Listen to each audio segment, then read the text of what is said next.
cao hơn.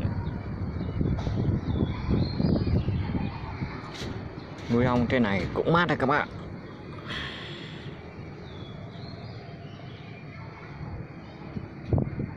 Đấy.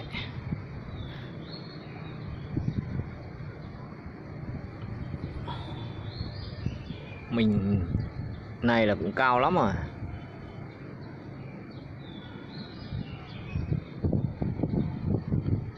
Ong ve mình vẫn phát triển tốt. Chiều đến mát lắm.